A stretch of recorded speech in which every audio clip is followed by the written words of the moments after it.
This is gonna be so hard. I don't know what to do. Poor Evelyn, you can see how I cracked her spine. 1, 2, 3, 4. Hi guys, welcome back to my YouTube channel. Today I feel like it's gonna be a bittersweet video in memory for me because I'm pre-recording this and having it released on the day that Carrie Soto is Back comes out. But within the last week, I finished the final, I guess you would call it, installment of the Mick Riva cinematic universe. Miss Carrie Soto is Back, and I wanted to film a video while it was fresh in my mind and kind of go through my final rankings and final thoughts on the Mick Riva cinematic universe. I am missing Malibu Rising, which is like the most Mick heavy book, but I read a library copy of it, so I don't have it with me, but I have my 3 physical copies right here. But I thought it would be fun to just chit chat, do a quick like book talk about my final thoughts as the series comes to its end, which is so sad because I have found like so much comfort in these books, these 4 books, these 3 and the 4th, over the past few months. So much, like, as you can see, I go through and like tab all of them. They've become like books that I want to go back and just read passages of. Like, they really are comfort books, and while I love like everything else Taylor Jenkins Reid has written, these 4 are like, they're everything to me. So I am a little sad that Carrie Soto is Back is like the finale, but you know what? They're just so good, and I'll reread them, so it doesn't matter. But okay, so let's get into chatting about them. Okay, so the first one in the, I'm gonna call it a series, even though they're not really chronological books, but the first one in like the 4 is Daisy Jones and the Six. Daisy Jones and the Six was the first one that I read, so it does hold a special place in my heart because, you know, technically it is the first one that you should probably read, but it was the first one I read. I love it so much. It basically takes place in the 60s and the 70s, and it's about Daisy, who is the lead female character, and her story about joining a band, and kind of the rise and fall of this band and how they, you know, grew in their fame and their best album, but then kind of why the band split up and had their falling out.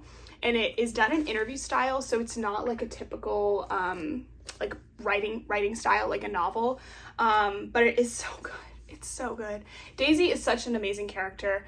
I loved her from the very beginning, but one thing that I will say after having read all 4 is that she's not my favorite. Like, I do like her.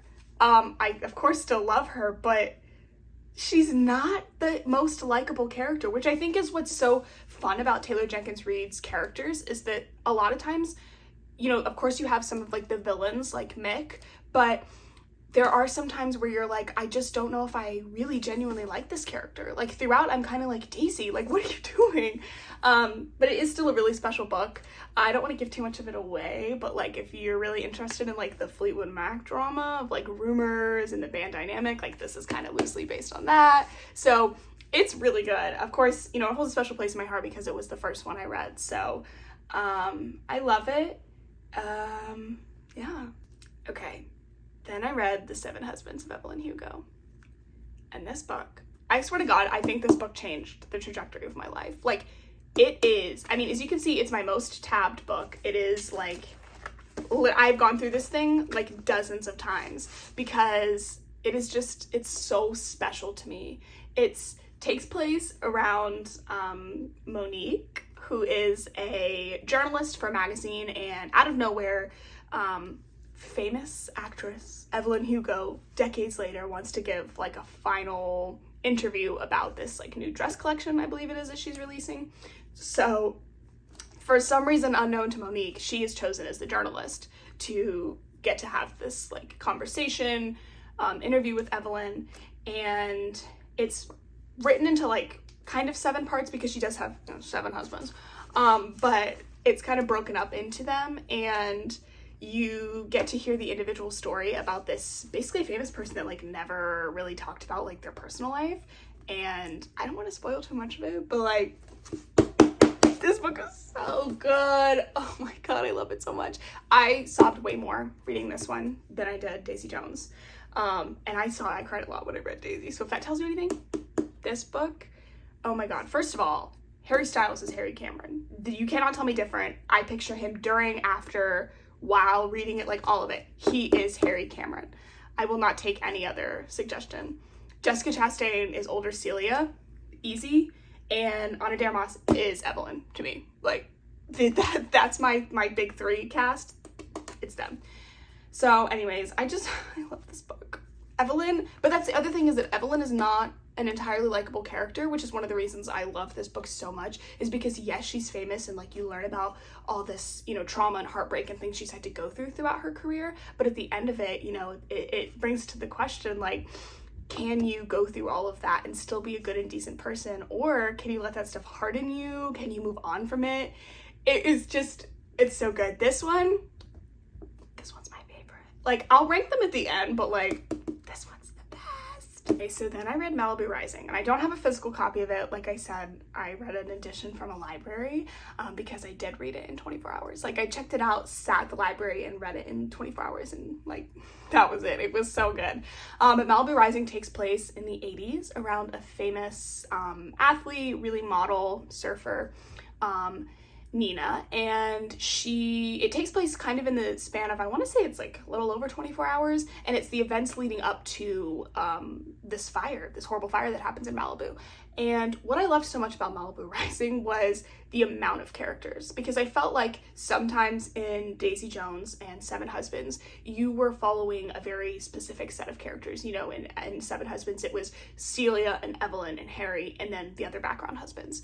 And then in Daisy Jones, you had the band, and you had Daisy's best friend, but ultimately it was the band, Camilla, and, you know, you had a very set track of characters to follow. So that's why I loved Malibu Rising so much, because I felt like you were getting so much insight to how Taylor Jenkins Reid could write characters. It wasn't just like, you know, there are 6 and that's what you're gonna follow. It was, there's this producer and there's this singer and this is what they're like at this party and this and this. And it was so good. And the sibling dynamic was incredible. I love it. I don't want to give too much of it away because I do feel like the book is very secret heavy and you have to kind of find out as the book progresses, but so good. And I loved Nina. I loved her so much. And she was one of those characters where it felt like the entire time I wanted to root for her from the beginning. She was not one of those characters where I was like, is she gonna, you know, hurt me in the end? No, it felt like she was always supporting and taking a beating. And to me, she really was the best thing I can, like, if you haven't read it, the best way I can compare is if you've seen the show Shameless. Like, she is Fiona. And that's why I love characters like that, because they're strong, independent females. And it felt like in the first 2 books, we were having a lot of characters being forced to rely on, you know, men and other figures. And it felt like Nina was just completely out of left field. Like, she was doing it all. And I loved it. I loved Malibu Rising so much. And it was, to me, a really special character book. I don't know if I necessarily loved the storyline, but the actual, like, characters, the family, like, dynamic, the backgrounds of each family member, it was so good. So I loved Malibu Rising. I actually got to attend a Zoom call with Taylor Jenkins Reid where she kind of dove into the specific characters of Malibu Rising, and it was to celebrate the paperback release of the book. So she was talking about kind of Mick and why she loves to write Mick, and she loves that he's this villain that can always pop up.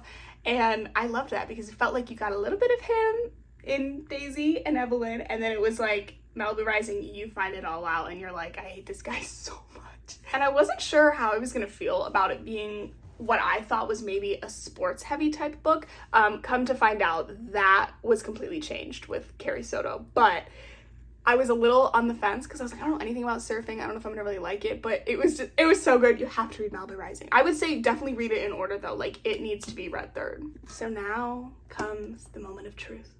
Carrie Soto is back. The 4th and final Mick Riva book.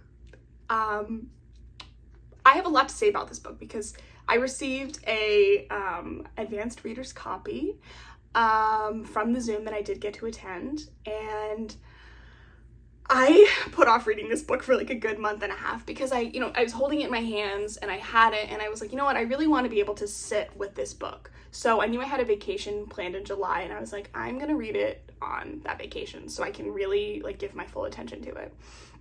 I was a little hesitant too because it's sports. It's Carrie Soto you meet in Malibu Rising. She's a minor character but a pretty decently big character in Nina, the main character of Malibu Rising's life. And you kind of don't necessarily like her in Malibu Rising. Like, she for me was another villain if I was going to categorize characters as black and white. To me, she was a villain. And when I found out that the next book was going to be about Carrie Soto and it was going to be about tennis, I was a little hesitant because I was like, first of all, I don't really love sports books. And I didn't really love Carrie. So I, was a little nervous. And then when I had that Zoom call and she said that Carrie is one of her favorite characters that she was written, I was like, okay, well, we'll see. And then when I got this in the mail, I was like, now to give it my full attention and to really have my perfect opinion, I need to be able to dedicate time to it. So I did, and I waited, and I read it about a week and a half ago. And as you can see, I did give it my full attention. There's a lot more like writing that I did in it because Carrie became my favorite character that she has ever written. Like, to me, it was so relevant. This one takes place more in the 90s and tells the whole like tennis story of Carrie Soto and how she wants to have a comeback in the 90s as another tennis player basically takes her record of most Grand Slams won. So in the 90s, she wants to come back. She's been retired for a couple years now, and she has to battle with the idea that yes, she's getting older, but also it's something that she wants and has wanted and knows the game. And it's incredible. I have to say that Carrie is the most badass character that she has written to date. And to me, one of the most special moments of any book that I think that there's a moment from this book that's really going to stand out, and it's when Carrie's being called the bitch, and a bitch in news and sports commentary, stuff like that. And there's subtle moments throughout where she kind of retakes that name and that title, and that to me was just the epitome of this, and how it was such a critique on how we view powerful women, and not just it being, it took place in the 60s and the 70s. No, like, this is the 90s, and this is how we would possibly treat a athlete who comes out of retirement and wants to defend their titles and knows that they are still a strong athlete, but is being called a bitch. And it's so good. I was so blown away because, like I said, I was hesitant. I didn't know if this was going to really be a book that I loved as much as the other ones. I just had such high expectations, and I was blown away. First of all, I was not expecting a second chance, slightly enemies to lovers romance. I kind of just thought, it'll be about Carrie and her dynamic with her dad, who's also her coach, and maybe her dynamic with the other characters that are players. And of course there was a lot of that. But getting to read a little bit of romance in this book as well and have that, I just loved it. It was so good. So I guess I can now rank all 4 of them, which is so bittersweet because now it's over. Okay, I have decided that there's no way that I'm going to be able to rank them overall. Like, there's not a reason that I can say this one is the best one and not give a reason.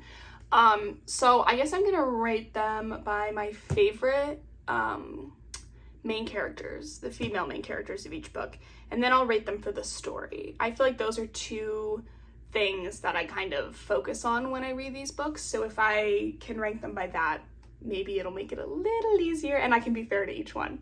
So I guess in terms of female main characters, my least favorite would probably be Daisy. I love her, but I do think at times she is annoying. And I think she's supposed to be. Like, I don't think she's supposed to be the most likable character. You're kind of supposed to be like, girl, you are a mess. But you know, of course I still love her and I love this book, but I think in terms of main characters, she would be fourth. But I think third, and this is where I completely change my ranking, is third would have to be Evelyn, because again, you are rooting for someone that kind of put herself first, and that's really hard to not look at and be like, oh, she is a bitch, which is why I loved Carrie Soto, because you can look at that and you can be like, no, like, these two I feel like go hand in hand in a weird way, because you would think that Malibu Rising would be more connected.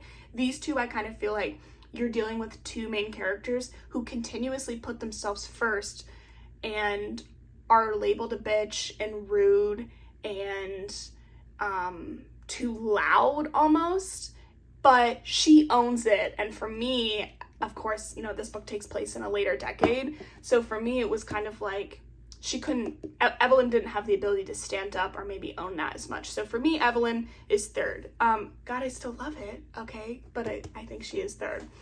And then second, I think would have to be Nina. I loved Nina. I think, like I said, she's just a really strong female main character who takes care of her family and does everything herself, and she's just a badass. But I mean, number one is Carrie. Like, she is incredible. I am obsessed with her. And I just love how powerful she is. There's a line in here where she talks about how her body was made to wage war. And it was kind of like, for me, you'd read these 3 books and maybe you were waiting for a female main character. For me, it almost felt like I was waiting for a female main character to be like, this is my moment and I'm gonna own it. And the most badass character at the end is Carrie Soto. She's incredible. So now I'm gonna rank them in terms of a story, which may be hard because I feel like each story is so unique in how it's told and how it unfolds. Oh, this is so hard. Okay, all right, we're just gonna have to do it. I literally don't know. I don't know how I would rank the stories. Oh God. Okay, fourth, I'm just gonna say it, Malibu Rising.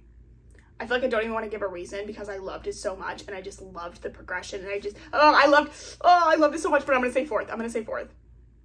For third, I'm gonna say Daisy, which pains me to say. It pains me to say, but I think that sometimes this was, like, in terms of story, just a little bit predictable. It wasn't like crazy, like stuff jumped out of nowhere, so maybe third. But that literally hurts me to say. Okay. Second, I am gonna say Carrie Soto is back. There were times when I read this and I was like, oh my God, like I did not see that coming, because, you know, as she goes to compete for these titles, you know, in my perfect fairy tale world, she's gonna win every single one of them. And of course, you know, that's not really how it goes. Like, she has to be met with some failure. So I do love this. So I would rank this second. And then I think that means that number one for storytelling would be, it would be Miss Evelyn. I love this book. I love this book so much. It's so special to me. Oh, I love it so much. I also just think that, like, how it's broken up into the 7 husbands and how easy it is to read the story as it flips from past to present, that is something that is just so appealing to me, and I love it. Evelyn, you will always be famous. Okay, so anyways, I'm sure I hurt some feelings with my final rankings, but it had to be done. I'm sorry, you guys. It just did. I wanted to give my real opinion, and that included ranking them. So I hope you're not too mad about how I ranked them. All in all, my God, I love all 4. I love them so much. They're so special to me. I was really sad as Carrie was coming to a close. I almost felt like no more Mick. It makes me sad because I love these books just so much. I would give basically all of them 5 stars. I mean, I don't know if I already have, but they're all easy 5-star reads, and I can't wait to see how some, maybe all, get adapted to the screen. But I also just love the books themselves. They're so incredible. And Taylor Jenkins Reid is an incredible author. I've read other stuff she's written, which is so good too, but getting to read Carrie Soto is back early was just something that was so special because it felt like I was getting to read a little secret before everyone else was. So it is out today, August 30th. So if you haven't gotten your copy, I would highly recommend it. It is the finale. And yeah, I love them so much. So thank you guys for watching. Hopefully there are more Taylor Jenkins Reid books for me to review in the future.